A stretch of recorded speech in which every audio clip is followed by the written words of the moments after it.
Tol. Namumulot na naman ng ipot ang kambing ang lola mo. Napagkamala na naman yung pasas. Umiral na naman ang pagkaulyanin niya. Ikaw na muna magbitbit ng mga kandila.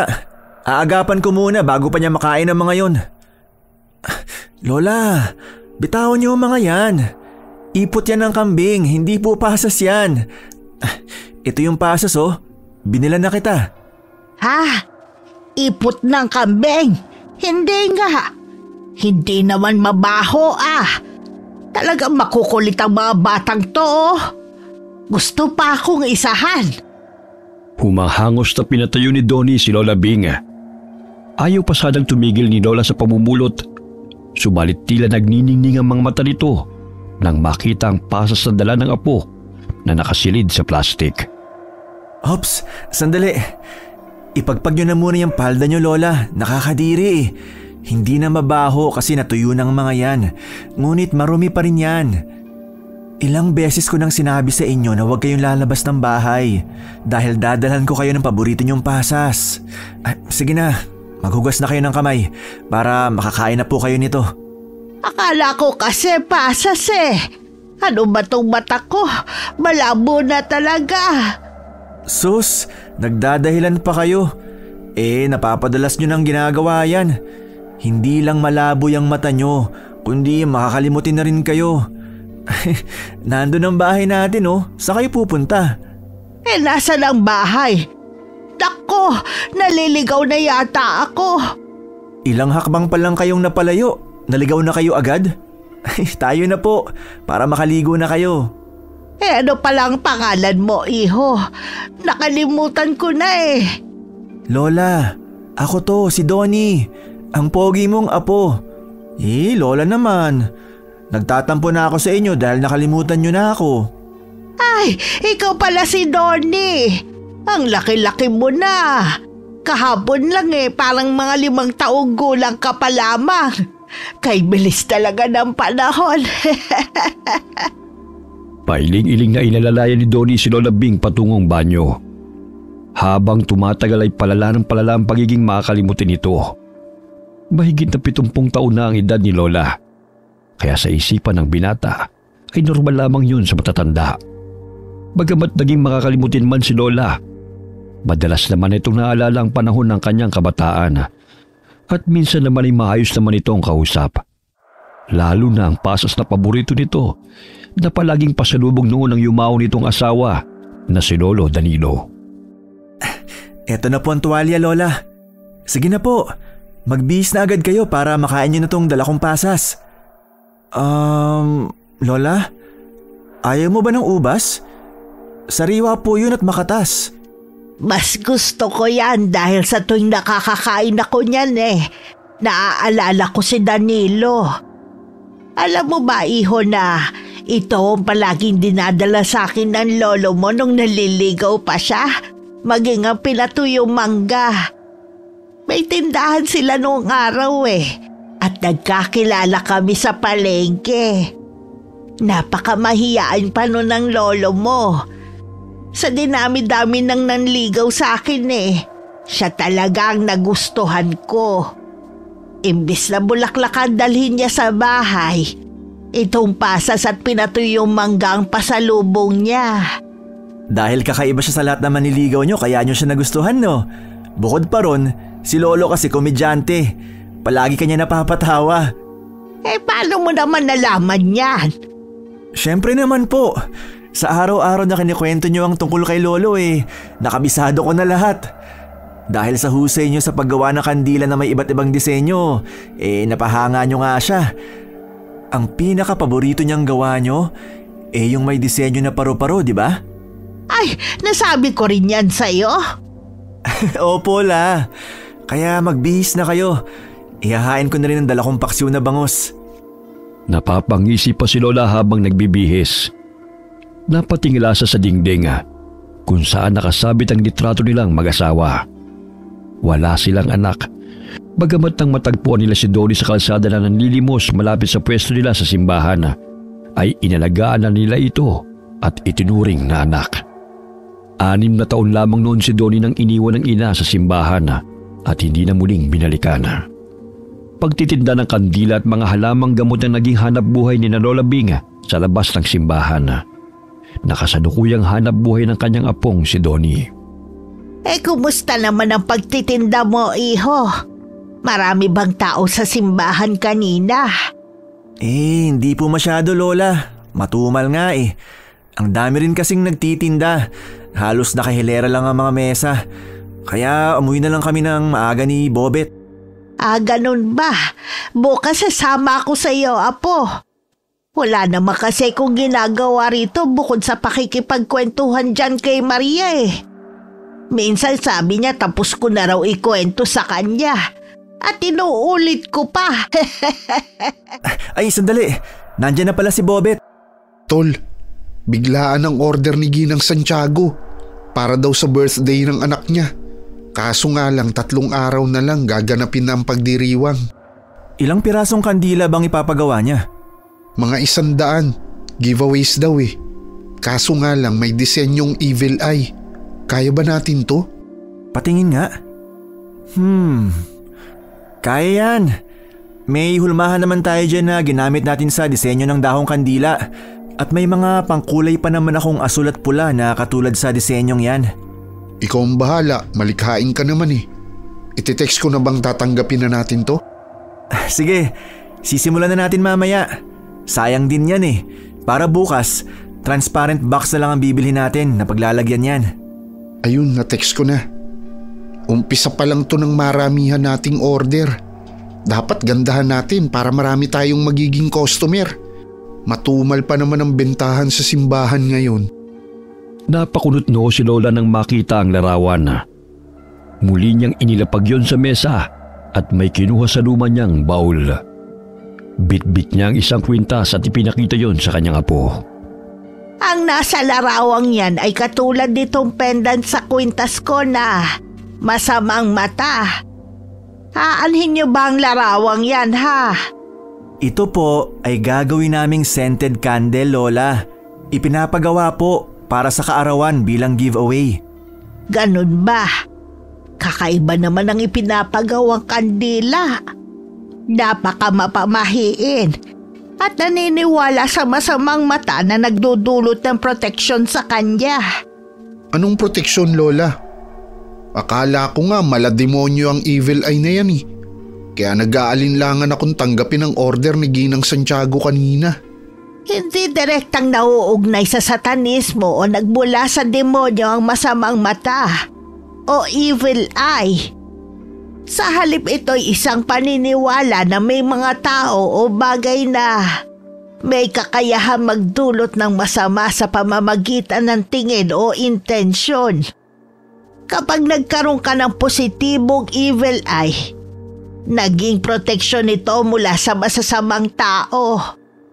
Bumabalik sa may masamang hangarin ng kanilang ginagawa o makapagbigay ng sakit o anumang di ka nais-nais na pangyayari. Paano kung negatibong evil eye, Lola? 2 klase ang evil eye. Makakapagbigay ng swerte o di kaya'y kapahamakan.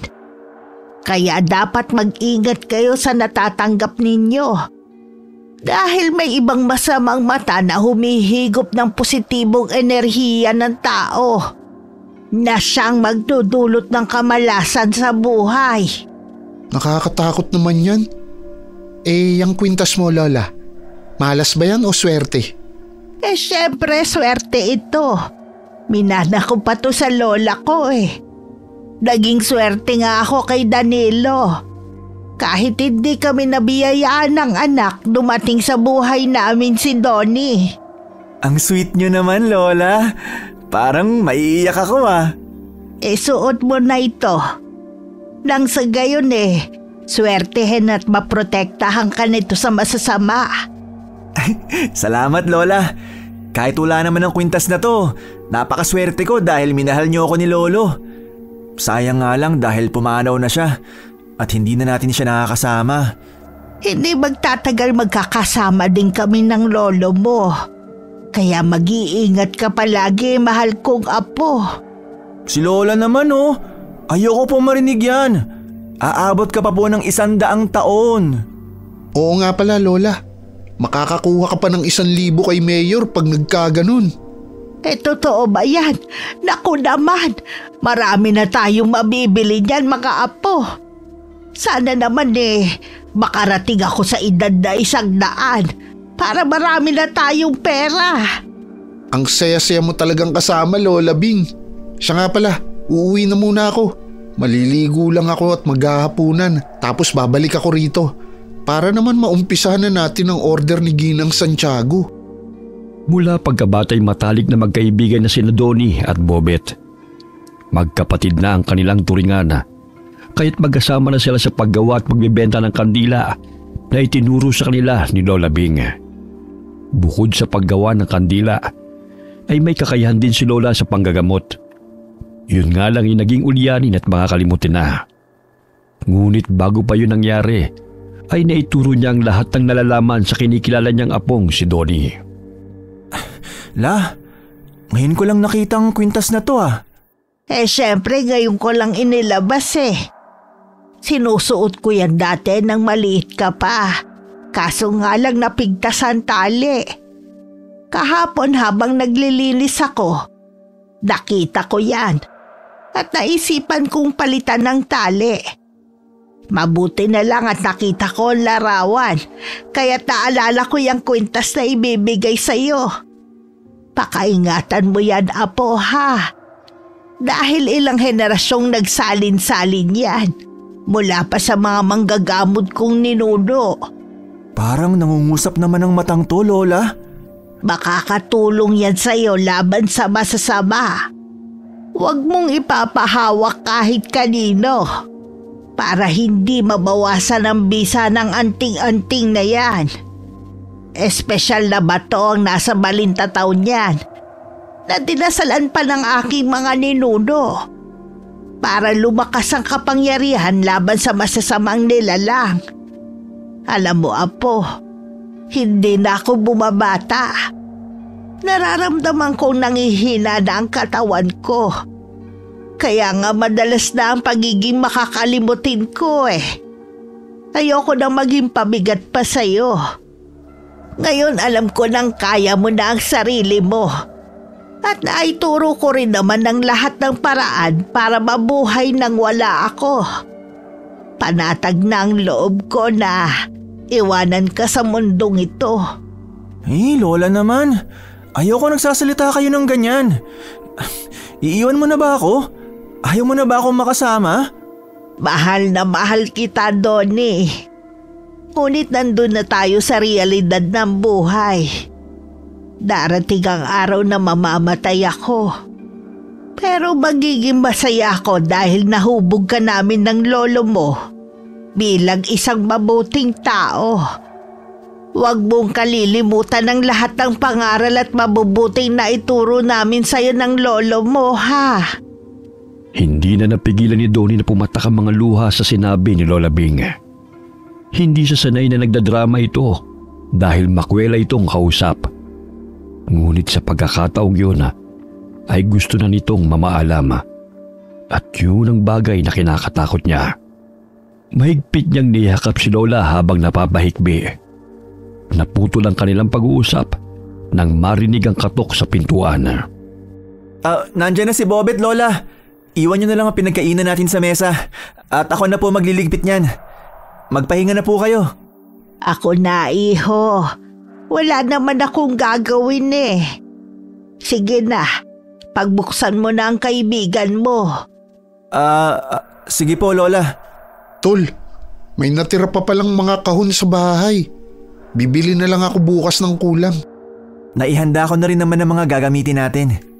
Sa dinami-dami ng disenyo, ito pa talagang napili ng anak ni Ginang Santiago. Si Maricar yung anak niyang babae, di ba? Naging kaklase kayo nung grade 5. Tahimik pero may pagkamasungit. Oo, siya nga. Hindi kaya gusto niyang maging manggagamot katulad ng lola mo? Kaya gustong-gusto niya ang evil eye? Naging ordinaryong palamuti na to ng mga modernong tao ngayon. Iba naman ang kulay na binigay ni Lola.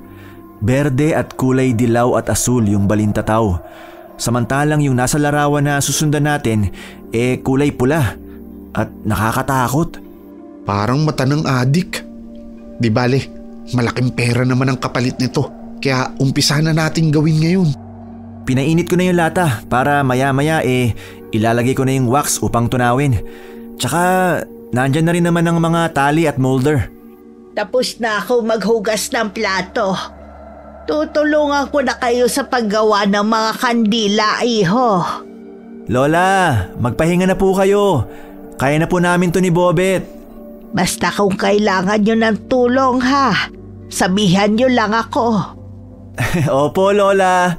Matulog na po kayo. 8:00 na oh. Bago matulog ay sinindihan ni Lola Bing ang kandila na naroon sa ibabaw ng altar at nagdasal. Humalimuyak ang bango ng sampagita sa buong bahay. Grabe, ang bango naman nun. Saan nanggagaling yun? Sa kandila na gawa ni Lola. Alam mo naman na basta siyang may gawa, sobrang bango. Teka. Ano bang scent ang gusto mong gawin natin? Pabango na gawa sa rosas, sampagita, ilang-ilang o eucalyptus? Ano bang mabango? Hindi ako eksperto sa mga ganyan eh. Ikaw nang bahala kung anong ilalagay mo. Alam ko na, ilang-ilang scent na lang ang gamitin natin. Alam mo ba, pati pabango gawa to ni Lola. Kaya nga sobrang makakatipid tayo eh. Ang galing niya no?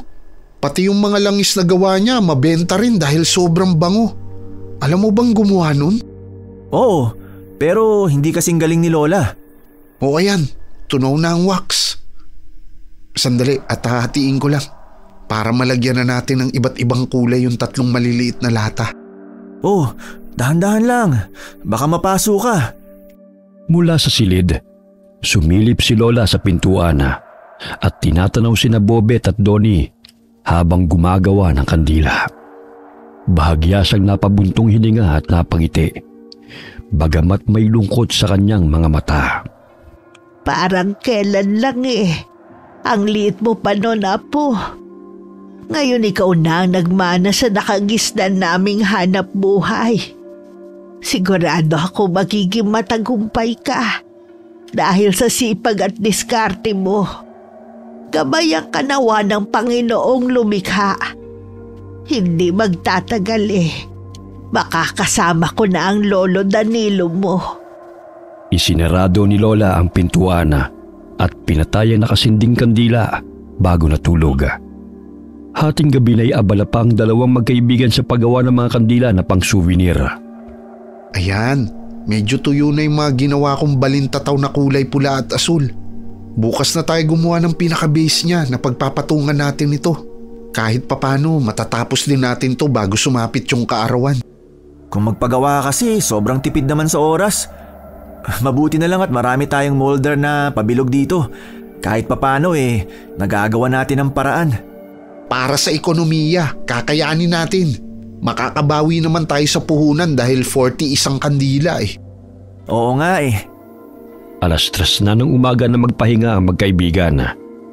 Pagkatabi silang natulog sa papag habang pinapatigas ang mga ginawang kandila na kanilang inilagay sa molder. Mahigit kalahati na ang kanilang nagawa kaya napagpasya nilang magpahinga. Nagising si Lola Bing at tumambad sa kanyang paningin ang nakanganga at naglalaway na 2 bata. Ay nako, bakit dito natulog ang mga to? Baka pagkape na nga lang. Ang daming kandila palang nagawa ng mga batang to Kakaibang disenyo na masamang mata to. Pambihirang obra, nakakamangha. Aray! Ano ba yan? Ang bigat-bigat naman ng paa mo, Bobet. Oh, iho. Gising ka na pala. Gusto mo bang ipagtimpla kita ng kape, ha? Magandang umaga po, Lola. Sige po. Ang ganda at ang bango ng mga kandila. Sino ang nakaisip ng disenyong masamang mata na yan? Order po ito ng customer, Lola. Ginaya lang namin yung nasa larawan. Ganun ba? Matapos nyo magawa lahat ng yan uusalan ko muna ng orasyon, ha? Sa gayon positibong enerhiya ang matatanggap ng mga taong makakakuha niyan. Nararamdaman ko kasi na Tila may masamang enerhiya na pumapaloob sa nagpapagawa niyan eh. Ay, ganun po ba, Lola? Oo. Gisingin mo na nga yung kaibigan mo. Nakakarindi ang lakas ng hilik niya eh. Tanghali na, naglalaway pa. 3:00 na po kasi kami nakatulog. Mamaya matatapos na namin ang lahat ng to para bukas handa nang isilid sa mga kahon at i-deliver. Matapos mag-agahan, agad na nagsimula muli ang magkaibigan sa paggawa ng mga kandila. Tinulungan sila ni Lola Bing, kaya napabilis silang natapos. Tol, tingnan mo si Lola, parang may saltik. Parang kinakausap niya yung mga kandila oh. Inuusalan niya yan ng orasyon para bigyan ng positibong enerhiya ang kandila. Alam mo naman si Lola, mapamahiin. Akala ko kung ano na. Ay, malapit na natin makumpleto ang 100 kandila. 20 na lang ang patutuyuin para matapos na ang lahat. Ayan. Naorasyonan ko na ang mga kandila at isinilid sa kahon. Wala na kayong poproblemahin. Lola, salamat sa tulong niyo ah. Wow, ang gaganda naman po ng pagkakatali ng laso. Siyempre naman, kinalakihan ko na ang gawaing ito eh. Oo nga po. Baka bukas ng hapon po ma-deliver na namin to ni Bobet. Makakabili na rin tayo ng lechong manok at ng paborito niyong pasas, Lola. Marami na tayong pera, Apo. Makakatikim na rin ulit ako ng lechong manok. Ayan, konting kembot na lang at matutuyo na rin yung panghuling mga kandila. Lola, bakit ang saya mo yata? Sino ba naman ang hindi sasaya kung makakakain ng lechong manok, ha? Ikaw, hindi ka ba matutuwa? Ay, oo nga naman no. Tama ka, Lola. Makakabili na rin tayo sa wakas ng lechong manok. Sa ngayon magtiis na muna tayo sa daing, ha? Hindi pa bayad ang mga kandila, di ba? Bukas po, Lola. Matapos na ma-deliver namin to. Kinabukasan, 4:00 ng hapon dinala ng magkaibigan ng mga inorder na kandila sa bahay ni Naginang Santiago. Napamangha sila sa disenyo ng hardin nang pinapasok sila ng katulong. Nag-iisang babaeng anak lamang si Maricar sa 3 magkakapatid. Kaya lahat ng kahilingan nito sa mga magulang ay nasusunod. Grabe naman. Trending na talaga ang evil eye na yan. Tingnan mo namumula pa yung nakalagay sa gitna ng ginawang entablado. Para bang nakakakilabot? Ang importante, natapos natin na maaga tong mga pang-giveaway. Mababayaran na tayo. Yan na ba mga in-order ni Mami? Magandang hapon. Eto na yung mga kandila. Ang ganda. Nakuha niyo ang gusto ko. Maraming salamat. Pakilapag na lang sa mesa ang kahon. Tsaka ito pala ang bayad kasama na dyan ang tip niyong 2. Aba, swerte nga. Sige, mauna na kami. Happy birthday na lang sa'yo, Ma'am Maricar. Masayang inilabas ang dalaga ang mga souvenirs sa kahon. Napalingon pa ang 2 magkaibigan sa entablado sa ginagawa ng ilang kalalakihan. Ang yaman pala nito, Tol. Noon parang normal lang naman ang pamumuhay nila, hindi ba? Sa public school lang naman nag-aaral noon si Maricar, di ba? Hindi malabong mangyari yun kapag masipag magtrabaho. Tsaka nasa ibang bansa na dati yung tatay niya.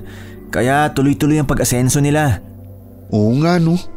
Sana umasenso rin tayo sa paggawa ng mga kandila. Ay, mangyayari yan. Basta masipag lang tayo. Nakakapagod man pero kailangan nating magtiyaga para sa mga pangarap natin. Kailangan pa nating makapag-ipon para makapag-aral sa kolehiyo. Maiba ko, Tol. Malaki ang pinagkaiba ng itsura ni Maricar ngayon. Noon kahit may pagkamasungit, disente pa rin siya tingnan. Ngayon kulay itim ang guhit ng mga mata. Kahit yung mga burloloy sa katawan. Siguro rakista na siya ngayon. Maangas na. Bago natin makalimutan, bibili pa tayo ng lechong manok. Yari tayo kay Lola Bing pag wala tayong dala. Ano ba? Siyempre hindi ko yun nakakalimutan. Sabik na ako makakain ulit ng lechong manok, no? Ang tagal din nating hindi nakakain nun kasi yung kita natin sapat lang pambili ng bigas at murang ulam. Kaya ngayon magpakabusog tayo. Walang pagsidlan ng tuwa si Lola nang maihain sa kanyang harapan ang litsyong manok at mga prutas. Pumapalakpak pa siya na animoy batang nasisiyahan. Ang bango-bango naman ng litsyong manok. Kumain na tayo mga bata. Magpakabusog ka po, Lola. Dahil minsan lang tayo nakakabili nito. Sana naman may susunod pa. Mauna ka nang kumuha, Lola. Humihilab na ang tiyan ko kanina pa eh. Sa wakas, makakakain din tayo ng masarap. Hinay-hinay lang baka mabulunan kayo. Kung nabubuhay lang ang Lolo Danilo ninyo, nakikipag-agawan na rin yun sa atin. Ay, sayang nga lang dahil tinamad na siyang huminga. Naaalala niyo na naman si Lolo sa pagkain ng litsyong manok, Lola. Paano ba naman ang madalas niyang kinakain ang puwet ng manok? Gusto raw niyang alamin kung totoo ba ang sabi-sabi ng matatanda na kung sakaling makakain ng puwet ng manok, aatrasan o hihiwalayan ng asawa. Sa tinagal-tagal namin nagsama at pagkain dun hindi naman yun nangyari. Siguro Lola, minalas lang sa pag-ibig ang nagpakalat ng kwento tungkol sa pagkain nun. Nandamay lang siya. Ay oo, paborito ni Lolo yun. Ay, tayo lang pala ang kumakain nito. Hindi natin nabigyan ng nanay mo, iho. Binilhan ko rin po sila. Tiyak simot na yon ngayon. Dahil 8 kaming magkakapatid, pati siguro buto walang natira para sa mga aso. Kaya damihan mo ang kain ngayon dahil bukas balik daeng na naman tayo. O di kaya sardinas. Ewan ko ba sa mga kapatid kong yan? Imbis na tumulong dahil hindi na nag-aaral, pagbubulak-bulang inaatupag. Wala namang mapapala sa pag-iinom ng alak. Palaging walang pera kapag humihingi si nanay. Pero may pambili naman ng alak. Mabuti nga't hindi ka tumulad sa kanila. Gutom ang aabutin mo kung tatamad-tamad ka sa panahon ngayon. Ewan ko sa kanila. Hindi na naawa kina nanay at tatay. Matanda na pero sila pang nagtitinda ng balot para may ipakain sa mga batugan kong kapatid. Kaya nga mas gugustuhin ko pang nandito kaysa umuwi sa bahay. Puro na lang kasi bulyawan ang naririnig ko ron. Ang tatamad kasi. Mabuti na lang nagmana ka sa kasipagan namin ni Lola. Oo nga naman. Hayaan mo na ang mga kapatid mo. Matatauhan din yon kapag wala nang makain. Doon na madalas namamalagi si Bobet kapag nagtatampo siya sa kanyang mga kapatid. Kulang na lamang dalhin niya ang lahat ng damit sa bahay ni Donnie at doon na manirahan na. Naging panatag at masaya siya sa tuwing kasama sina Lola Bing at ang kaibigan. Grabe! Busog na busog ako! Ay, mamaya na tayo matulog. Baka hindi tayo matunawan Bukas babalik na naman tayo sa pwesto natin para magtinda ng mga kandila. Linggo bukas. Kaya sana marami-rami ang kita. Gumawa rin tayo ng scented candle para maiba sa paningin at pang-amoy ng mamimili. Natitiyak kong tatangkilikin nila ang mga gawa natin. Oo nga. Matagal na rin kasing hindi nakakagawa si Lola ng may disenyo Nagagawa na rin naman natin sa ngayon Muling gumawa ng mga kandila ang magkaibigan. Ginamit ni Donnie ang langis na pabango na ginawa pa ni Lola. Lingid sa kanyang kaalaman na ang mga langis na yun ay pangontra sa masasamang elemento na may mabangong halimuyak na mga bulaklak. Tol, tingnan mo. Kumikinang ang balintataw sa pendant ng kwintas mo. Dahil siguro sa refleksyon ng apoy yan. Hindi Tingnan mo. Parang umiikot-ikot yung balintataw. Ay, oo nga. Bakit kaya nagkakaganito? Baka naman may nakikita yung multo sa paligid. O di kaya masasamang nilalang katulad ng mga aswang. Makaaswang ka naman? Ano naman ang gagawin niya rito sa bahay? Wala namang buntis. Tsaka kung kakainin niya tayo, tiyak matetetano yun. Sa payat ba naman natin? Matutusok lang ang lalamunan nun ng mga buto natin. Pero bakit kaya nagkakaganyan yan? Huwag mong hawakan. Pagmasdan mo lang kasi. Tinapik ni Donnie ang kamay ng kaibigan na muntik nang mahawakan ng kanyang kwintas. Sapagkat sinusunod lamang niya ang paalala ni Lola na bawal ipahawak ito kahit na kanino. Hating gabi nang matulog ang magkaibigan. Kinabukasan, nagising sila ng 7:00 ng umaga. Ngunit hindi pa nila nakikitang lumabas ang silid si Lola Bing. Nakakapanibagong tulog pa si Lola. Araw-araw yung maagang nagigising upang magkape. Sandali nga, sisilipin ko sa kanyang silid. Oo nga eh. Baka naman sumama ang pakiramdam. Maayos naman ang kalagayan niya bago matulog Oh, nandiyan pa ba si Lola sa kwarto niya? Bobet, tingnan mo mahimbing pa rin siyang natutulog. Ngunit diretso ang katawan niya habang yakap ang larawan ni Lolo. Kinakabahang nilapitan ng binata ang papag kung saan nakahiga si Lola Bing. Hinawakan niya ang kamay nito upang gisingin. Palakas ng palakas ang kabog ng kanyang dibdib nang maramdaman na malamig na ang mga palad ni Lola at hindi na ito humihinga. Lola! Gumising ka! 7:00 na! Tol, anong nangyayari? Bakit umiiyak ka na riyan? Tol, hindi na humihinga si Lola. Halika nga, pakiramdaman mo. Baka naman nagkakamali lang ako. Ano? Baka naman tinamad lang siyang huminga. Sandali at yuyugyugin ko. Hindi kaya sumama na siya kay Lolo Danilo? Saan naman sila pupunta? Ang tanda na nila para magtanan. Baliw! Hindi yan ang ibig ko sabihin. Kundi sumama na siya sa kabilang mundo. Patay na si Lola. At malamig na siyang bangkay. Ha? Patay na si Lola? Ako, Lola Bing, gumising po kayo. Sana hindi na lang kami bumili ng lechong manok. Yun na palang masaya at huling hapunan mo. Lola naman, huwag mo naman kaming iwan. Bobet, dalhin na natin siya sa ospital. Baka naman maagapan pa ng doktor at nakatulog lang si Lola. Patay na siya, Tol. Hindi na siya humihinga. Nakakatakot kung magising ang patay dahil magiging amaranhig na yun. Ano na gagawin natin? Di tumawag sa morgue. Pambira naman si Lola. Iniwan na tayo. Umiiyak na nakaupo si Donnie sa harapan ni Lola Bing habang hawak-hawak nito ang kamay ni Lola. Salamat, Lola, sa lahat ng pagmamahal na binigay niyo ni Lolo Danilo sa akin.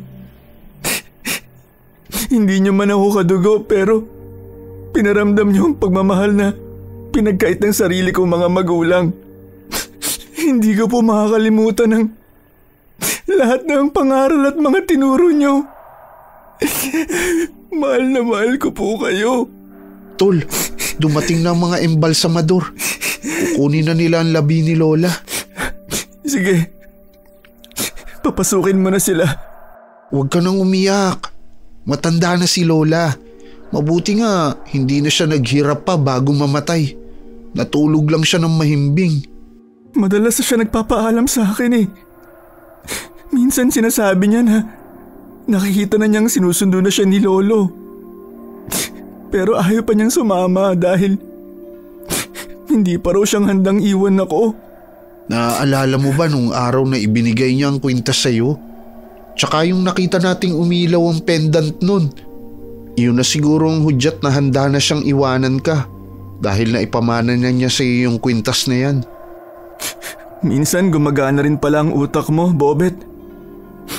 Yun din ang naisip ko eh. May lumang kwaderno sa ibabaw ng mesa. Tingnan mo nga yun. May sangkap ng halamang gamot na ginagawa ni Lolang nakasulat dito. At mga orasyon pangontra sa masasamang elemento. Yan lang ba talagang naipamana ni Lola sa'yo? Maghalungkat ka pa.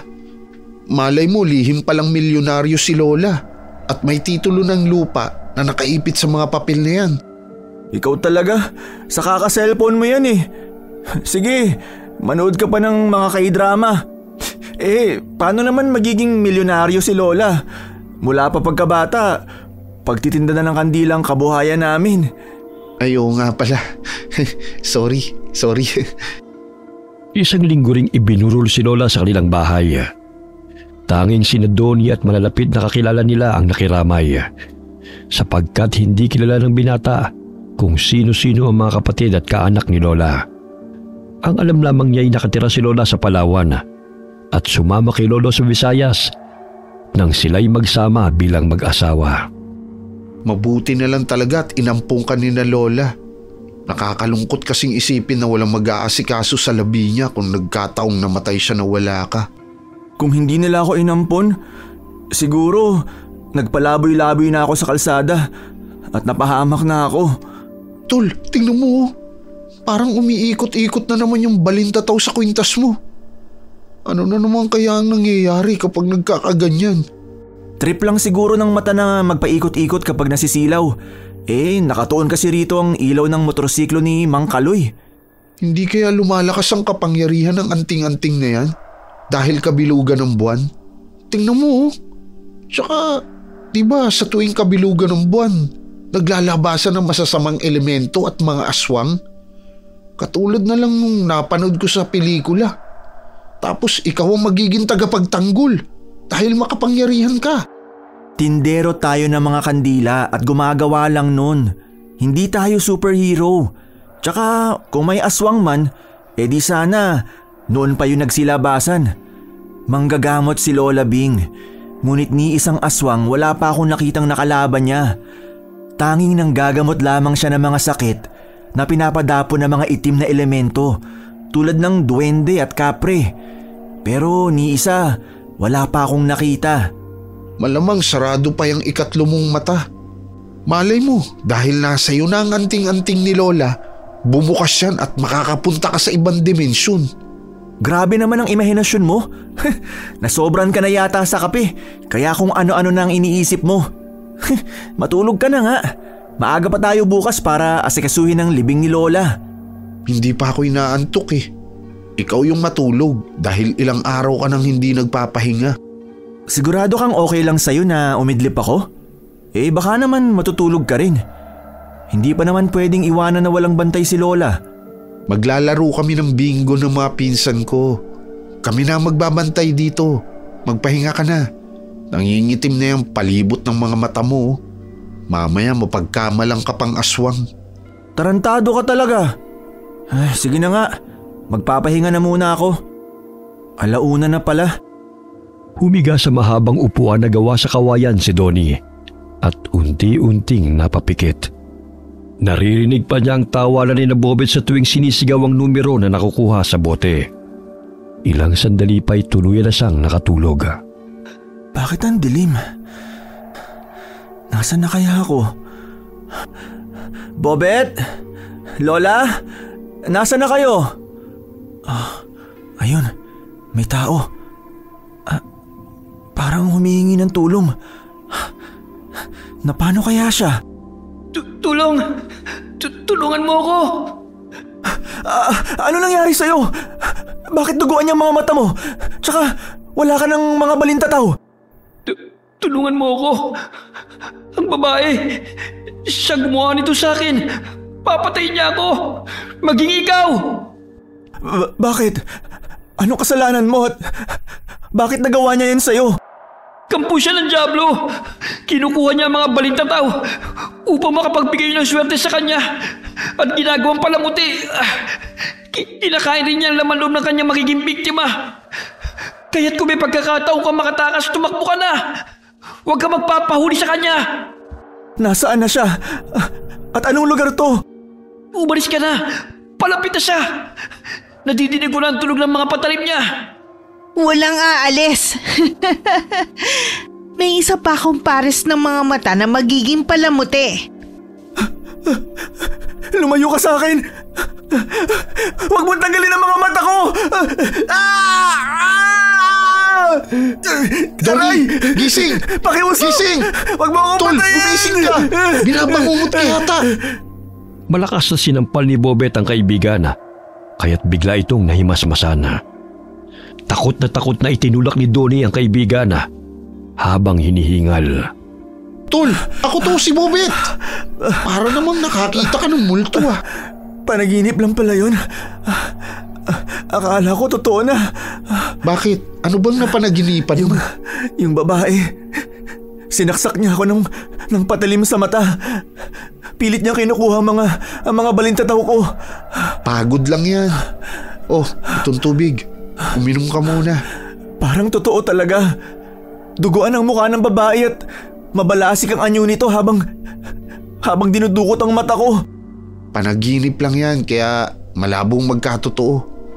Magpahinga ka na nga lang ulit para naman dalawin ka ng magandang panaginip. Nagsindi na lamang ng kandila si Donnie na gawa sa aroma ng sampagita. Humalimuyak yon sa kabuuan ng bahay at nakakapagpakalma ng isipan. Ayoko nang matulog. Magkakape na lang ako. May mainit na arroz caldo na niluto si nanay. Baka gusto mong kumain, ikukuha kita. Sige, salamat tol. Oh, ito na. Umuusok-usok pa. Para magising yung natutulog mong diwa. Pambihirang panaginip yun Hanggang ngayon, bumabalik pa rin sa aking mga balintatawang nakakasindak na anyo ng babae. Hindi kaya masamang pangitain yun? Ikatok mo na lang yan sa kahoy para hindi mangyari. Hindi na siya nakatulog hanggang sumikat ang araw. Nag-ayos na lamang sila dahil 9:00 ng umaga gaganapin ang libing ni Lola. Nagtulungan ang kanilang mga kapitbahay upang mailibing ng matiwasay si Lola Bing na napamahal na rin sa kanila. Tol, tingnan mo. Kahit hindi natin kakilala, dumalo sa libing ni Lola. Iilan sa kanila kilala ni Lola at nagamot niya ng libre. Kaya nga marami talagang nagmamahal kay Lola Bing. Mamaya na lang ako uuwi. Dito muna ako. Ayoko pang iwan si Lola. Alangan namang iwan kita. Siyempre sasamahan kita sa sementeryo. Mamaya ano pang maisipan mong gawin? Loko-loko. Ayoko lang muna umuwi. Namimiss ko na si Lola Si nanay at ang mga kapatid ko na ang bahala sa pagbibigay ng mga tinapay sa mga dumalo sa libing. Sasamahan na muna kita rito. Malungkot na ngayon ang bahay sa tuwing uuwi ako. Wala nang sasalubong sa akin at kakain ng pasas na dala ko. Kahit nahirap sila sa buhay, kinupkup nila ako ni Lolo Danilo at pinag-aral. Utang na loob ko sa kanila ang buhay ko ngayon. Hindi na sayang ang paghihirap nila dahil sinuklian mo naman sila ng pagmamahal. Mas maswerte ka nga kaysa sa akin dahil hindi napuno ang tenga mo ng sigawan at mga bulyawan. Samantalang ako, araw-araw nagigising sa ingay ng mga kapatid ko na batugan. Madalas pang nag-aaway sa pagkain na hindi naman sila ang bumibili. Parang kargo ko ang mga walang hiyang yun. Ginawa pa akong gatasan dahil ako ang may trabaho. Hayaan mong tumayo sila sa sarili nilang mga paa. Mag-ipon ka dahil hindi habang buhay malakas ka. Tapos kung ikaw itong nangangailangan, wala ka namang silbi sa kanila. Kaya nga nagsuntukan kami nung 1 linggo. Hindi ko lang pinaalam sa'yo. Sumusobra na Akalain mo kinuha na naman ng perang itinago ko sa aparador? Buti na lang hindi pa yun yung naipong ko. Kinita lang natin yun nung 1 araw. Ako na nagpapakain sa kanila. Nagawa pa akong nakawan. Palibhasa puro barkada at bisyong inaatupag Sabihan mong tulungan tayo sa paggawa ng kandila para naman lumago ang negosyo natin. Pera lang ang gusto nila. Ayaw nilang magbanat ng buto. Mga walang silbi sa lipunan. Nagsiuwian na ang mga tao. Ngunit nanatili sila sa sementeryo at patuloy na nag-usap hanggang sa may lumapit na matandang lalaki at nakipagkwentuhan sa kanila. Mga bata, hindi pa ba kayo uuwi? Wala lang tao rito sa sementeryo bukod sa ating 3. Mamaya pa ho kami uuwi, Manong. Ayaw pang umuwi nitong kaibigan ko Nagluluksa pa sa pagpanaw ni Lola. Gusto pa niyang dumito muna kami. Ganun ba? Napakabango naman yung kandila ninyo. Ay oho, Sa katunayan, kami po ang may gawa nito. Gumagawa po kami at nagtitinda ng kandila. Naparito ko dahil naamoy ko kasi yan. Batid kong dito nanggagaling ang mabangong amoy kaya tinignan ko kung ano. Gusto nyo, dala namin kayo sa susunod na dalaw namin kay Lola. Mukhang may dinalaw ka rin yata, Manong. Oo. Dinalaw kong aking anak na si Paco. Kakalibing lang niya nung 1 linggo eh. Ano pong ikinamatay niya? Natagpuan siya sa talahiban na walang buhay. Ang masama pa'y dinukot ang kanyang mga mata. Hindi naman pagnanakaw ang motibo na may gawa nun sa kanya. Dahil naroon pa ang kinita niya mula sa paglalako ng mani at chicharon. Dinukot ang kanyang mga mata? Totoo ba yan, Manong? Oo. Wala pa ngang balita tungkol sa kaso ng anak ko eh. Maging ang mga kapulisan nahihirapan kung sino may gawa nun sa kanya. May litrato ka ba ng anak mo, Manong? Sandali lang. Titignan ko lang kung meron akong naitago sa pitaka. Tol, parang nagkatotoo nga ang panaginip mo. Sana naman nagkataon lang yun. Ito. Ito si Paco, iho. Parang kamukha nga niya yung lalaking humihingi ng tulong na nasa panaginip ko. Siya nga yun. Sigurado ka ba, Tol? Ibig sabihin nagkatotoo ang panaginip mo. Ngunit kagabi mo lang siya napanaginipan. Pero 2 linggo na mula nung mamatay siya. Maaaring nagbibigay siya ng babala sa akin. O di kaya'y humihingi ng tulong upang makamit niya ang hustisya. Ngunit paano ko naman malalaman o mahahanap kung sino ang may kagagawa nun sa kanya? Sa dinami-dami ng babae dito sa mundo. Hindi ako papayag na mababaw na lamang sa limot ang pagkamatay ng aking anak. Hahanapin ko kung sino man ang may gawa ng pagkamatay niya. Kung may alam po kami, sasabihin ka agad namin sa inyo, Manong. Ako nga pala si Joaquin. Diyan lamang ako nakatira sa kanto, malapit sa sementeryong ito. Naging sideline ko ng paglilinis dito sa sementeryo at nagtitinda ako ng mani at chicharon sa gabi. Ako po si Donnie at siya naman si Bobet. Sige na, mauna na ako sa inyo. Mag-iingat kayo ha. Huwag kayong magpagabi. Delikado na ang panahon ngayon. Marami ng masasamang tawang umaaligid. Maging ang mga inosente wala ng takas. Inihatid ng tingin ng 2 binatang matandang lalaki habang lumalakad palayo. Malungkot ang mga mata nito. Bagamat hindi maikukubli ang galit sa mukha nito nang ikwento sa kanila ang sinapit ng kanyang anak. Pambihira, nagkatotoo ang panaginip mo, Tol. Paano kung nakakasalubong lang pala natin sa daan yung salarin? Kailangan nating maghanda at magdala ng patalim pang self-defense. Hindi na talaga maganda ang takbo ng mundo. Kaliwat kanan ng patayan na napapabalita. Ngunit nakakagimbal dahil maging sa panaginip ko ay nagkatotoo. Umuwi na tayo bago pa tuluyan dumilim. Nagsimula na silang maglakad palabas ng sementeryo. Saglit silang napahinto sa paglalakad nang mapansin ang sasakyan na dumaan sa kanilang harapan. Nagtama ang paningin ni Donnie at ng babaeng sakay ng kotse. Teka, si Maricar yun ah. Kakaiba na siya kung makatingin. Tsaka yung mga kasama niya, puro kalalakihan at lahat nakasuot ng itim. Parang grupo na sila ng kulto, hindi na rakiste. Hindi ko mapaliwanag ang pakiramdam ko nang magtamang paningin namin, Bobet. Bigla na lang akong kinabahan. Baka naman may spark o hindi kaya para bang may slow-mo? Yung katulad sa telenovela na bigla na lang nagkain laban? Ay nako, iba talagang epekto ng panonood mo sa mga pelikula.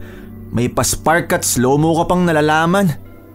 Bigla silang natigilan ng umihip ang malakas na hangin. Nanindig ang kanilang mga balahibo na tila paikot-ikot yun sa kanilang kinatatayuan. May paparating na bagyo ba? Ang lakas naman ng hangin. Kanina lang napakalinsangan ng panahon. Hindi ito dulot ng bagyo, kundi may umaaligid na masasamang elemento o kapangyarihang itim. Ganto kasi noon ang pakiramdam ko kapag nanggagamot si Lola.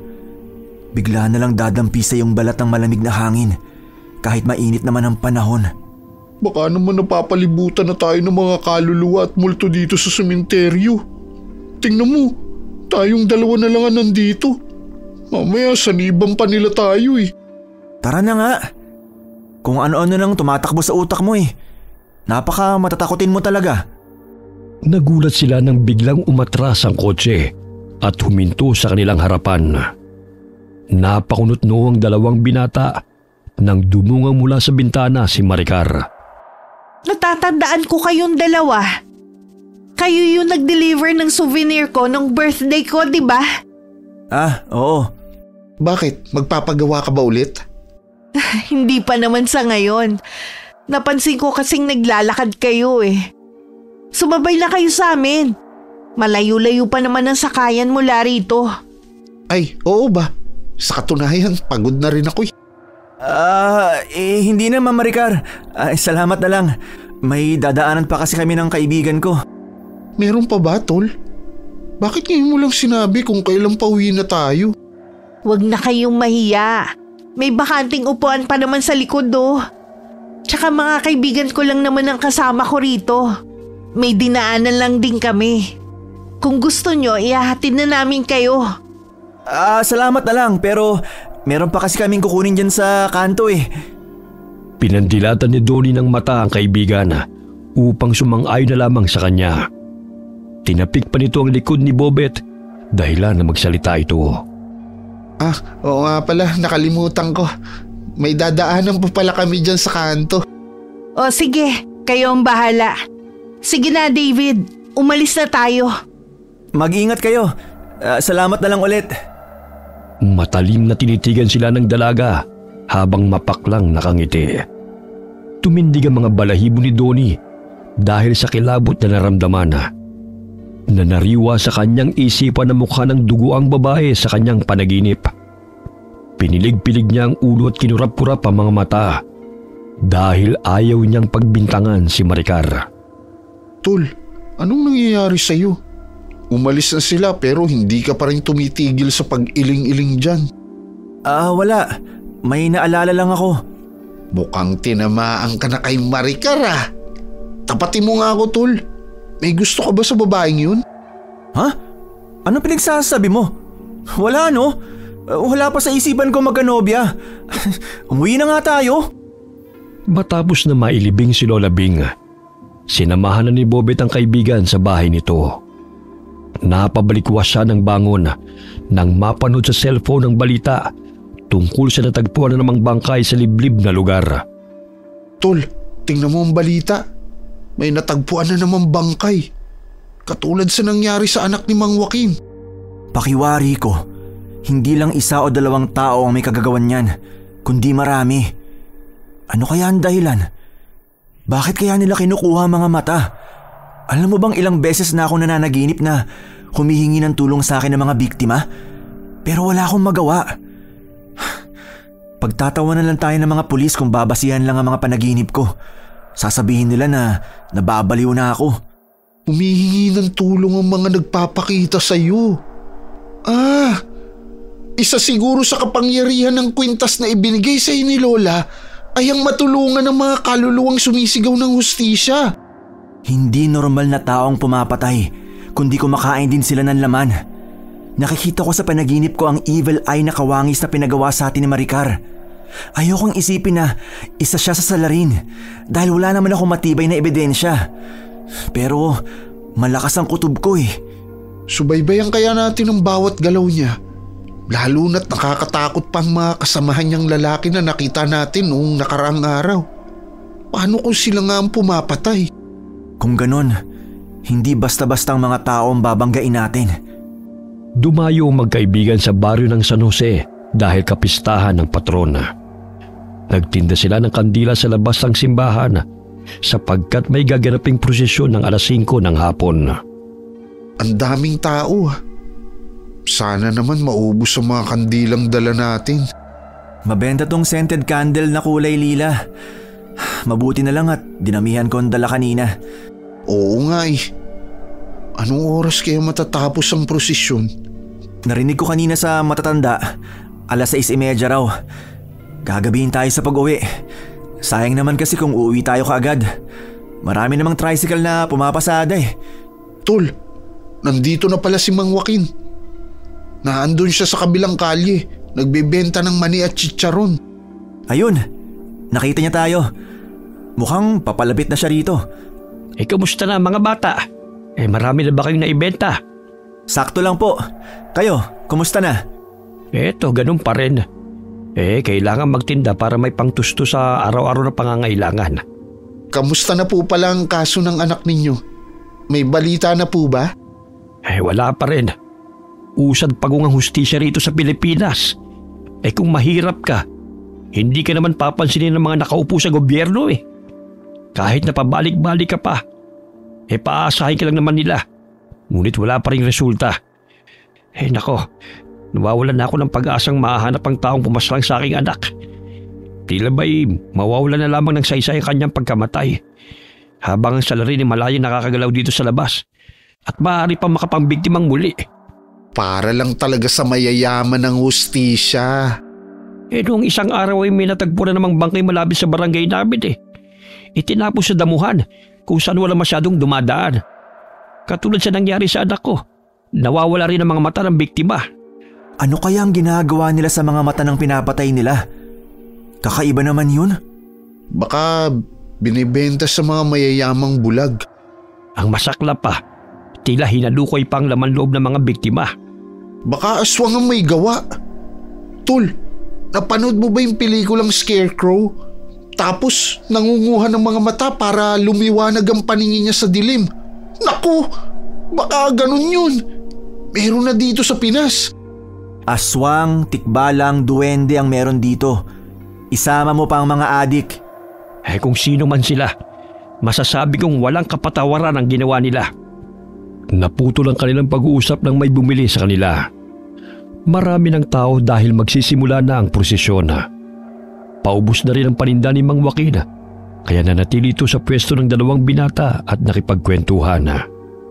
Matapos ang prosesyon ay napagpasya na nilang umuwi dahil wala na rin namang bumibili ng kandila. 8:00 na pala.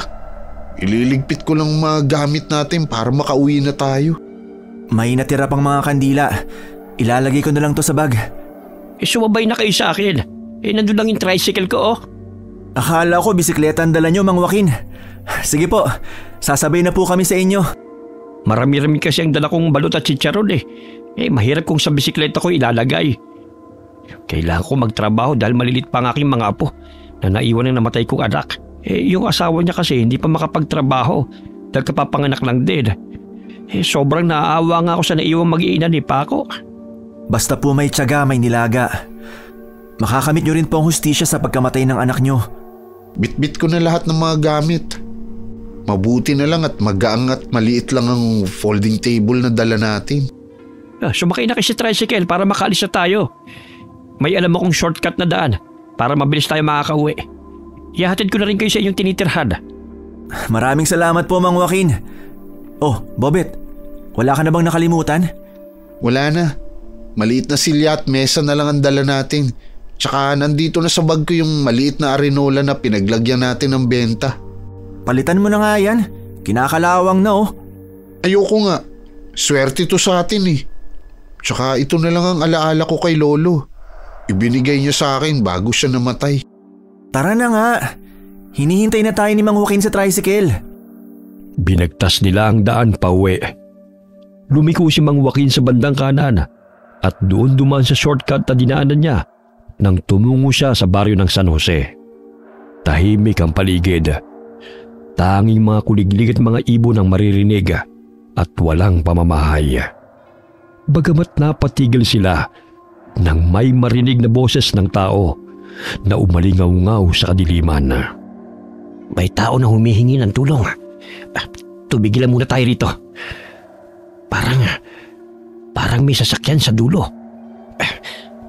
Bumaba na muna kayo at itatago ko lang ang tricycle sa mga talahib. Nararamdaman ko nagbabadyang panganib. May mga umiiyak. Anong lugar na ba ang napuntahan natin? Sigurado ka po ba, Mang Joaquin, na tama ang nadaanan natin? May mga taong napagawi rito ngayon at tila may krimeng nagaganap. Doon tayo banda. Baka makita nila tayo rito. Palakas ng palakas ang boses ng mga taong nagmamakaawa. Ano ba yan? Parang may hising na ginaganap. May nakakita na sa atin? Sa palagay ko wala. Mabuti na lamang sa kabilang kanto ang pinagmumulan ng mga sigaw. At natatabunan ng mga puno at mayayabong na talahib ang ating nadaanan. Hindi kaya sila yung mga taong pumatay sa iyong anak, Mang Joaquin?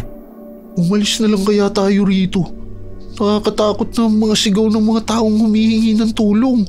Wala rin signal. Hindi tayo makakahingi ng tulong sa mga pulis. Huwag kang maingay. May naririnig akong mga yabag na papalapit dito. Donnie, Babet, dito kayo magtago. Nakikita ko ang mga tao.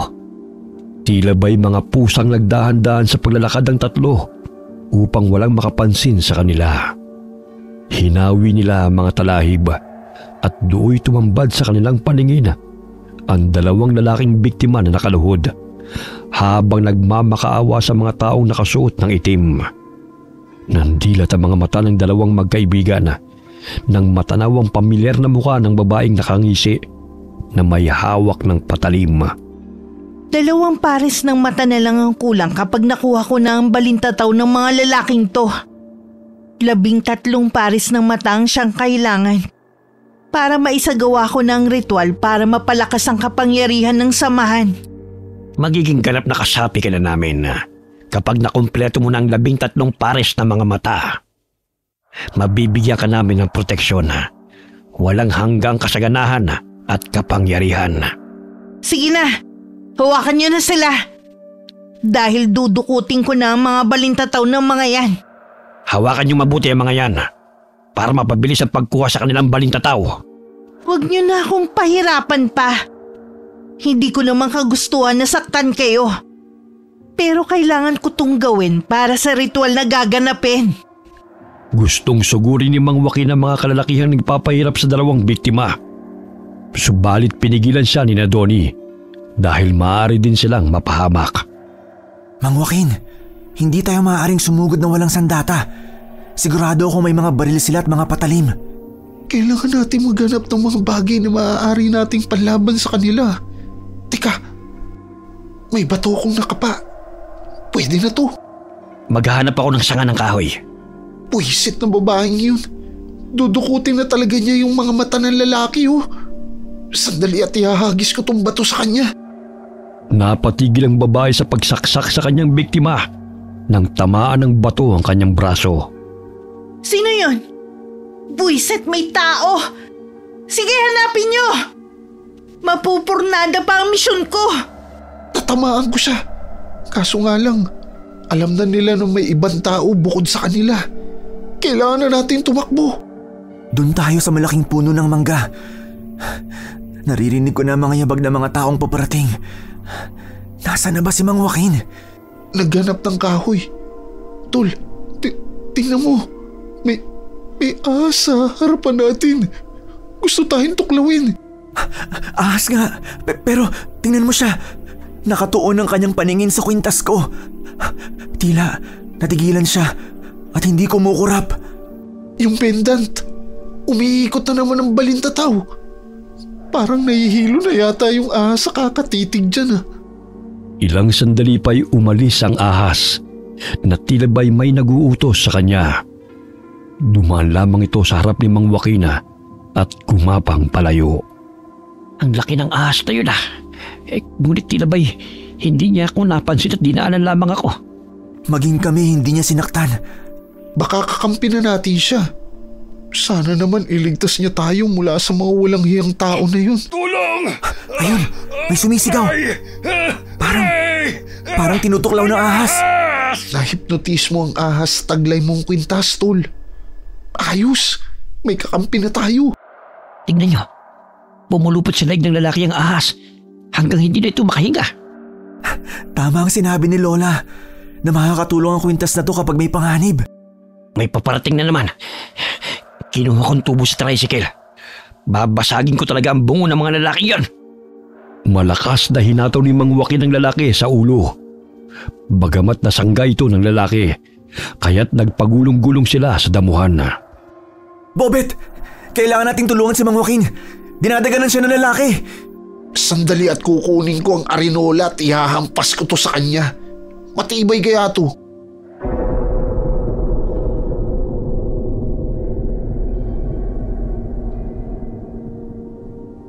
Alam kong kayo ang pumatay sa aking anak.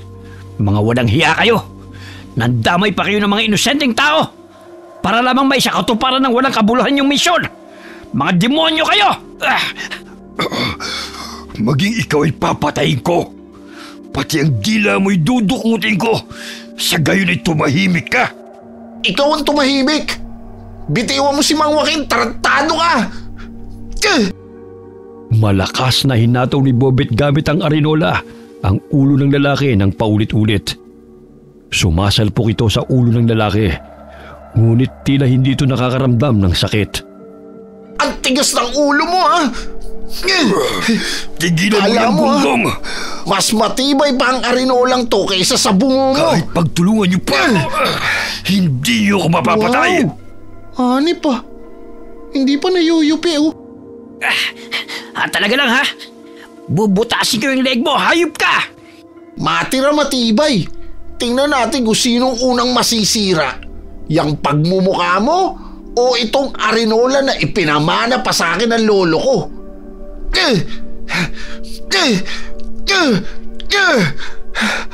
Grabe.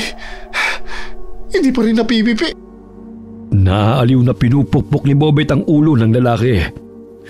Ngunit bigla siyang natigilan nang mapansin ang namumula nitong mga mata at kumulubot ang balat sa mukha. Akala mo ba matatakot mo ako sa mukha mong yan? Uy, kanina ka pa pangit! Tinitiis mo lang ang sakit kaya namumuo na yung dugo sa mata mo. Kaya namumula yan. Walang iya ka? Huwag kang tumigil sa ginagawa mo, Bobet! Dali, sasaksak ko ang tubo sa leg ng animal na ito! Makatsempo lang ako. Pagbubuhol-bulin ko yung mga bitukan ninyong dalawa. Tinadyakan ni Bobet ang lalaki, dahilan para matumba ito. Tinulungan niyang makatayo si Mang Joaquin at muli nilang sinugod ang lalaking nagmistulang aswang. Inilagay niya sa ulo ng lalaki ang arinola at paulit-ulit na hinataw ni Mang Joaquin ang tubo ang katawan ng kalaban hanggang sa unti-unti itong manghina. Kahit patayin ko man kayong lahat, hindi nyo na may babalik ang buhay ng aking anak. Ngunit mapipigilan ko naman kayo sa inyong mga kasamaan. Nandilat ang mga mata ni Bobet nang itarak ng matanda ang tubo sa leeg ng kalaban. Pilit itong tumatayo, subalit paulit-ulit na ibinabaon yun ng matandang lalaki sa katawan nito. Tingnan mo, Mang Joaquin. Parang nangingitim yung mukha niya. Aswang nga ba siya? Hindi ko alam. Ngayon lamang ako nakasagupan ng ganitong nilalang. Tila ba parang itim na engkanto na ang itsura niya, oh. Kakaibang nilalang naman ang napatay natin. Kung hindi magawang mabigyan ng hustisya ng alagad ng batas ang pagkamatay ni Paco, ako mismong papatay sa mga pumaslang sa kanya. Nasaan na si Donnie? Hindi ko na siya nakikita. Baka nahuli na siya ng mga kalaban. Hanapin po natin, Mang Joaquin. Magkasama silang nagkubli sa mga talahib at hinanap si Donnie. Namangha si Bobet nang mapansin na may katamtamang laki ng ahas ang lumapit sa kaibigan. Nang hawakan ito ni Donnie, ay bigla itong tumigas na maihahalin tulad sa ahas na naging bato. Ano nangyayari? Nakakamangha naman. Parang baston habang kumikinang ang mata ng ahas na to ah. Grabe, tol. Hindi ako makapaniwala na biglang naging basto ng ahas ng hawakan mo. Nagkatotoo ang sinabi ko na ikaw ang tagapagtanggol ng mga naaapi. Ito na siguro ang bisa ng kwintas na binigay ni Lola. Marahil, balintataw ng makapangyarihang ahas ang nasa loob ng kwintas na ito sapagkat nakokontrol niya ang malaking ahas na muntikan ng tumuklaw sa atin. Makapangyarihan palang mga gamit ni Lola. Lalo na ang kwintas na ipinamana niya sa'yo. May mga kalaban. Kailangan natin silang maunahan bago pa nila tayo masaktan.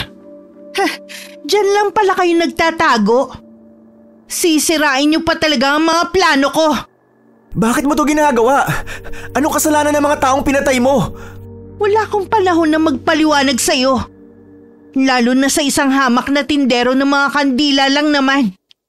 Dahil sadyang mga pakialamero kayo, papatayin ko na rin kayong tatlo. Itinutok ng babae ang baril sa kanila at pinaputukan sila. Dahil may silencer ang baril, Hindi gaanong lumikha ng ingay ang putok noon. Bagamat laking gulat ni Maricar nang isa-isang sanggay ni Donnie ang bala gamit ang ahas na naging bato na nagmistulang baston. Nagawa mong iwasan ang mga balang pinakawalan ko. Anong klaseng tao ka? May taglay ka rin bang anting-anting, ha? Sagutin mo ang tanong ko, Maricar. Bakit mo pinapatay ang mga inosenteng tao at dinudukot ang mga mata nila? Hindi ka ba naaawa sa pamilya na may iwan ng mga biktima mo? Kung kapalit nun karangyaan at kapangyarihan, wala na akong pakialam kung sino man ang masagasaan ko. Hindi nga ako naawa sa mga kapatid ko eh. Sa kanila pa kaya na hindi ko kaano-ano? Kampong ka talaga ng Diablo! Maging ang mga kapatid mo, pinatay mo? Bakit hindi? Wala naman silang silbi. Sa katunayan, kaagaw ko sila sa lahat ng bagay na gusto kong maangkin. Ang yaman ng mga magulang ko. Maging ang atensyon nila. Kaya nga naibibigay na sa akin lahat ng kagustuhan ko eh. Dahil wala na sila. Spoiled brat pala ang babaeng yun eh. Ngayon kayo naman ang papatayin ko. At iaalay ko sa Diyos namin ang mga puso nyo. Hindi na normal na tao ang itsura ng mga lalaking kasama niya. Unti-unti na nagbabago. Mga aswang sila, Mang Joaquin, at miyembro rin ng kulto. Sa palagay ko, marami pa silang nire-recruit na mga kabataan para gumawa ng krimen. Maging si Maricar ay biktima ng mga walang hiyang aswang na yan. Hinambalos ni Mang Joaquin ang tubo ang kamay ni Maricar dahilan na mabitiwan nito ang baril. Nanlilisik ang mga mata ng babae ng sinugod ng matanda at buong lakas na inundayan nito ng saksak sa tagiliran. Nadaplisan sa braso si Mang Joaquin, ngunit pinilipit niya ang kamay ng dalaga dahilan na mabitiwan nitong muli ang patalim. Bitiwan niyo ako! Puwisit kang matanda ka! Nagpauto ka talaga sa mga demonyong yan. Ginagamit lamang nila kayong mga kabataan upang maging kriminal. Hindi nila kayo totoong mapoprotektahan at mabibigyan ng kapangyarihan. Tumahimik ka, tanda! Wala kang alam! Tudukutin ko yung mga mata mo! Nang sa ganun matapos nang sinasagawa naming ritual para magkaroon na ng walang hanggang buhay at kapangyarihan. Ulul! Nek-nek mo, Maricar! Batukan pa kita dyan eh. Mang Joaquin! Ilag! Ibinato ni Donnie ang ahas na naging bato sa lalaking muntik ng sumakmal kay Mang Joaquin. Tinamaan ito sa noo at tila binabare na ang bungo nito hanggang sa lumusot sa likod nito. Anong klaseng sandata yan? Nabutas ang ulo ng kasama ko. Tigilan niyo na, mawalang niya kayo! Napakalakas ng batong ahas na yan ah. Talaga makapangyarihan ng kwintas ni Lola. Habang nagniningning ang balintataw sa kwintas, ay siya ring pagkinang ng mata ng ahas na bato. Ibig sabihin, napakalakas na magagamot pala ni Lola Bing. Habang tumatagal, marami tayong natutuklasang kapangyarihan na nilalabas ng kwintas. Pambihira. Parang naging superhero si Donnie habang sinusugod ang mga walang hiyang aswang na yun. Kailangan kong makaalis rito. Sinira ng mga hayop na to ang plano ko. Ayun ang baril. Kailangan kong makuha ulit yun. Biglang tumayo si Maricar at siniko sa mukha si Mang Joaquin. Dahilan na mabitiwan siya nito. Dali-dali nitong kinuha ang baril at itinutok sa ulo ni Bobet habang nakayapos ang isang braso nito sa leeg ng binata. Oo, mag-unos dili ka, Maricar. Huwag mo kong patayin. Maawa ka sa akin. Sige, lumapit kayo. Hindi ako magdadalawang isip na pasabugin ang bungo ng lalaking to. Dahil sa pakikialam nyo, ang mata mo ang dudukutin ko at iaalay kay Maestro. Mga buwisit kayo! Aray! Aray! Nasasakal ako! Bitiwan mo ang kaibigan ko! Nahihibang ka na ba? Kapahamakan na naghihintay sa'yo, hindi swerte. Kung ano man ang pinangako sa'yo ng mga taong bumilog sa ulo mo, hindi yan totoo. Ginagamit ka lang nila upang mapalaganap ang kasamaan. Tumahimik ka! Dahil sa sama, nagagawa at nakukuha ko ang lahat ng gusto ko. Ang atensyong hindi na ibibigay ng aking mga magulang noon. Ngayon na sa akin na simula nung nawala ang mga kapatid ko.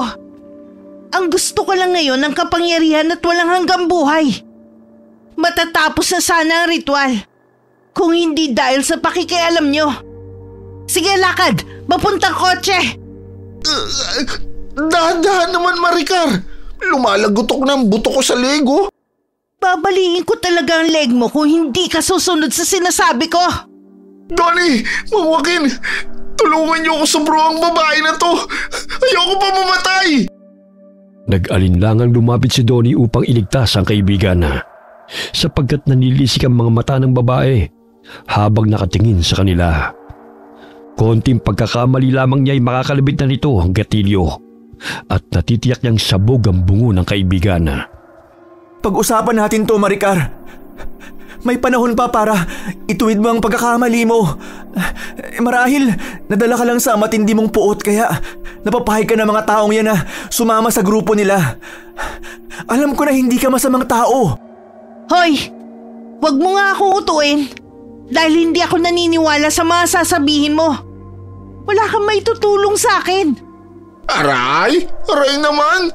Mababali naman ang buto ko sa ginagawa mong yung babae ka eh. Tumahimik ka. Pag nairita ko sa'yo, pasasabugin ko na tong bungo mo. Dahan-dahan naman kasi ang pagkaladkad sa akin. Pasok sa kotse. Pinagbuksan ng isang lalaki si Maricar at pumasok na rin sa kotse. Ilang sandali pa'y pinandar na nito ang sasakyan, tangay si Bobet. Kailangan kong iligtas si Bobet mula sa babaeng yun. Nasisiguro kong papatayin niya ang kaibigan ko dahil lang sa walang kwentang ritual na pinagsasabi niya. Ang sakit ng ilong ko. Ang lakas din niya, iho. Dumudugo yung ilong mo, Mang Joaquin. Hayaan mo na to. Mami ititigil din ang pagdurugo nito.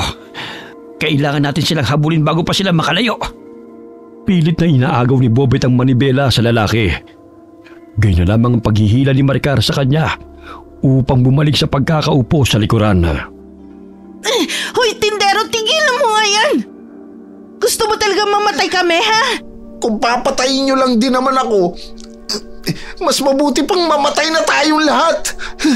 Walang matitira. Tingnan na lang natin kung gagana yung sinasabi mong walang hanggang buhay na yan. Kasi pare-pareho tayong madidisgrasya. Walang iya ka talaga.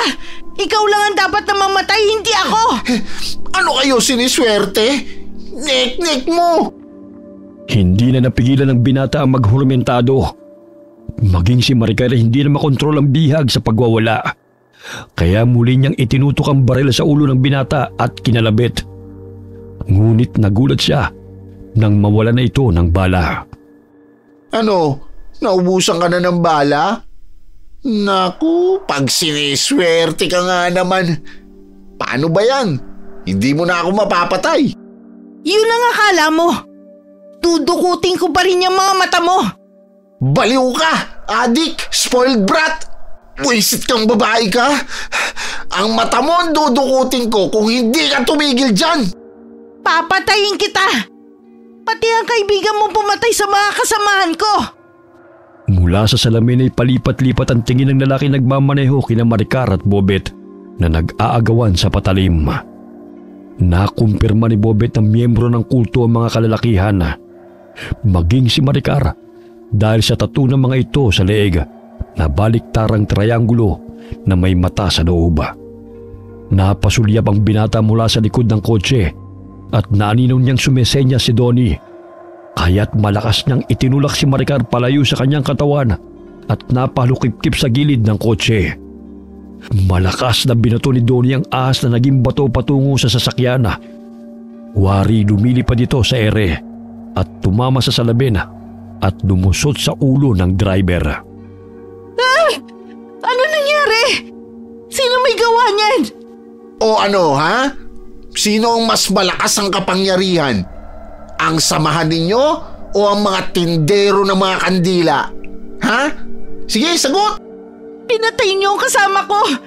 Anong klaseng mga tao kayo, ha? Anong grupo ang kinabibilangan niyo? Bakit ang lakas niyo? Lalo na isang kasama mong tindero. Nagmula kami sa angkan ng mga malulupit na mga mangkukulam. Kaya ngayon pa lang matakot ka na dahil babalutin ko ng kandila yung buong katawan mo. Mga malulupit na mangkukulam. Kaya pala hindi kayo natatakot sa amin. Oh, bakit parang ikaw na ang natatakot? Huwag ka mag-alala. Hindi lang mata ang kinukuha namin sa mga binibiktima namin, kundi pinagpuputol-putol pa namin ang mga bahagi ng katawan nito at ginagawang manika na binalot ng wax. Pamilyar ba sa yung kwentong yan? Hindi lang yung katang isip, kundi totoong nangyayari. Lumayo ka sa akin! Huwag ka lalapit! Kung gusto mo, sampulan pa kita eh. At ikaw ang 15 gagawin kong taong manika na babalutin sa wax. Pinandilatan pa ng mga mata ni Bobet ang babae, kaya taranta itong bumaba ng kotse. Nanginginig na sumulyap ito sa lalaking kasama na naliligo sa dugo bago kumaripas ng takbo. Ilang sandali pa'y bumaba rin siya ng kotse at napansin ng papalapit na sila Donnie at Mang Joaquina sakay ng tricycle. Bobet, nasaan na si Maricar? Ayun, tumakbo dahil natakot. Hanip tol, sapul mo sa ulo yung lalaki. Muntik pa ako matamaan. Mabuti na lang nakailag ako ng mabilis. May mga kasamahan pa silang nagtatago sa paligid. Batid ko mas lalakas pa sila pagsapit ng hating gabi at malapit na ang oras na yon. Yung 2 lalaking bihag kanina, nasa na sila? Patay na ang mga yon dahil pinagbabaril ng babae kanina. Walang hiya talaga yung babaeng yun. Natakot siya dahil sa kakaibang lakas mo, tol. Sinabi ko sa kanya na nagmula tayo sa malupit na angkan ng mga mangkukulam at gumagawa tayo ng manikang tao na binabalot sa wax. Kaya kumaripas siya ng takbo. Loko-loko ka talaga. Umalis na tayo rito dahil nararamdaman kong mabigat na enerhiya ng mga kalaban. Ang lakas ng mga alulong na yun nakakabingi. Mga aswang ang mga yan. Parang gutom na mga hayop ang iingay.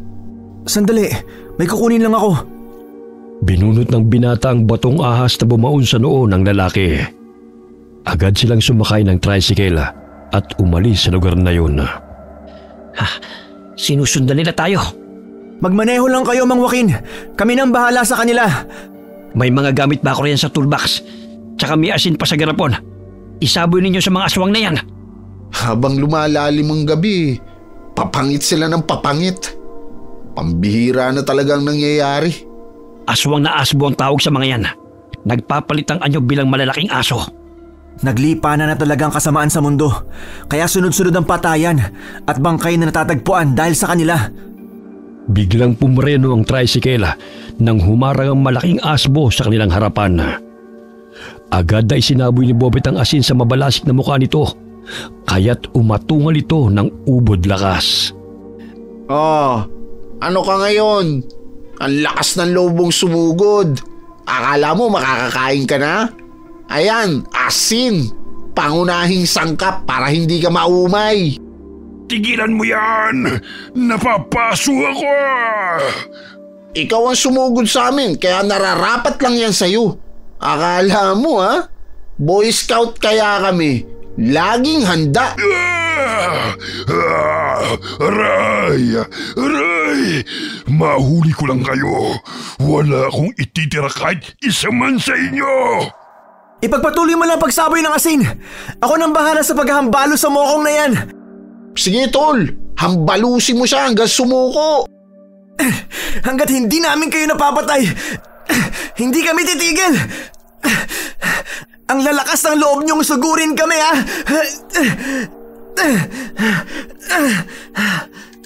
Kinuha ni Bobet ang ply sa toolbox at inipit ang tenga ng aswang na sumusugod sa kanila. May 2 pang aswang na nakipagbuno sa kanila, kaya isa-isang nilabanan ni Mang Joaquin at Donnie ang 2 aswang na papalapit sa kanilang kinaroroonan. Ayaw mo talagang tumigil Ngayon, ipaparamdam ko sa iyo kung paano mawala ng bahagi ng katawan. Pipigtasin ko talaga tong mga tenga mo. Aray! Ang tenga ko naputol! Hayop ka! Hoy, ikaw ang mukhang hayop. Kahit na itabi mo pa yung mukha mo sa akin. Paulit-ulit na sinaksak ni Bobet gamit ng screwdriver ang mata ng aswang hanggang sa sumirit ang dugo nito at pumalahaw sa sakit. Dahil hindi makakita ang kalaban, buong lakas niyang itinarak sa bandang dibdib nito ang screwdriver na binudbura niya ng asin. Pasuray-suray na napatras ang kalabang aswang bago bumulagta sa lupa. Oh, nasaan ang angas mo ngayon? Bago nyo kami mapatay, uunahan muna namin kayo. Bobet! Sa likod mo! Ilag! Ayaw mo makipaglaban sa kaibigan ko tapos dito ka pupunta sa akin? Paborito nyo talaga ako saktan? Mga walang hiya kayo Harangan mo siya! Gusto pa talagang tumakas Umalis ka rin ang bata. Anong klase mga tao kayo? Bakit tila ba hindi kayo pangkaraniwang mga nilalang? Takot ka na rin Kanina tapang yung saktan yung dalawang lalaking biktima. Ngayon para kayong mga tuta na umaatras. Tumakbo si Donnie at hinambalo sa ulo ang aswang ng paulit-ulit. Pilit pa itong lumalaban, ngunit hindi nito nakayanan ng bawat pagsugod ng binata sa kanya. Iniiwasan rin nito ang liwanag na nagmumula sa balintataw ng kwintas ng binata. Animoy nahihilo ito sa tuwing napapatitig doon. Anong klaseng kwintas ang taglay ng binatang yan? Tila hinihigop nitong enerhiya ko. Mabibigyan na rin ng hustisya ang pagkamatay ng lahat ng mga pinatay nyo. Pinagdamutan nyo sila ng karapatan na makasama ang mga mahal nila sa buhay. Aray, anong klaseng tao yan hinahampas mo sa akin? Nakukuryente ako. Nararamdaman kong palakas ng palakas ang kapangyarihan na nilalabas ng kwintas. Hindi ako nahihirapan na labanan ng mga aswang na to. Nandilat ang mga mata ni Donnie nang mapansin na ang ahas na naging bato na ginagamit sa paghahambalo sa aswang ay muling nabuhay. Tinuklaw nito sa mata ang kalabang aswang at pumulupot sa leeg nito hanggang sa hindi na ito makahinga. Tingnan mo, Bobet. Kakaiba ang ahas na yan. Parang alam niyang gagawin para labanan ng mga kalaban natin. Oo nga. Teka. May mga ahas na dumadaan. Papunta sila sa kalabang aswang ni Mang Joaquin. Tingnan mo Tanging ang aswang ang tinutuklaw nila. At iniiwasan nila si Mang Joaquin. Napakahiwaga talaga ng kwintas na ipinamana sa iyo ni Lola. Naririnig mo ba yun, Bobet? May mga pumapalahaw. Di kalayuan mula rito. Parang mga atumal ng hayop katulad sa mga aswang na to. Hindi kaya sinasalakay sila ng mga ahas? Oo nga. Maging si Mang Joaquin ay napamangha dahil iniligtas sila ng mga ahas na naroon sa gubat. Hindi man lamang sila tinuklaw ng mga ito matapos na suguri ng mga aswang na kanilang kalaban. Kahit papano nabigyan din ng hustisya ang pagkamatay ng aking anak, maging ng ibang biktima. Kakaibang kwintas na taglay mo, iho. Isa yan sa anting-anting na may batong mutya na nagmula sa pinakamalakas na uri ng mga ahas. Ingatan mo yan na huwag makuha ng ibang tao dahil kung sakali makuha ng masasamang loob, gagamitin nila yan sa kasamaan. Opo, Mang Joaquin. Tahimik na ang paligid. Wari ko'y namatay na ang mga kalaban. Tignan nyo, tila mauubos na ang mga laman ng mga aswang sa agat ng mga ahas. Ipagbigay alam na lang natin sa kapulisan ang tungkol sa mga aswang na pinatay ng mga ahas. Ano naman ang sasabihin natin? Naniniwala ba sila sa aswang at sa hiwaga ng makapangyarihang mutya? Bahala sila kung ayaw nilang maniwala. Halata naman na mga ahas na lumapas sa mga aswang na yun. Muling pinaandar ni Mang Joaquin ang tricycle at binagtas ang daan palabas ng gubat. Bigla siyang pumreno nang sumulpot sa kanilang harapan si Maricar at muntik nang mabangga. Yung babaeng kasama ng mga aswang, buhay pa siya at tumatakas! Hoy, Maricar! Bumalik ka rito! Saan ka pupunta? Lubayan niyo ako! Mga buwisit kayo! Akala mo makakatakas ka pa, ha? Ngayon, ikaw ang dadalhin namin sa presinto para magpaliwanag sa mga kapulisan. Akala mo, ha? Hinuli ng magkaibigan si Maricar na nooy pilit pang pumapalag.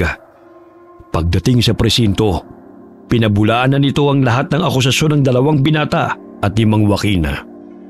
Mga sinungaling ang mga yan. Hindi ako pumatay sa 2 lalaki sa gubat.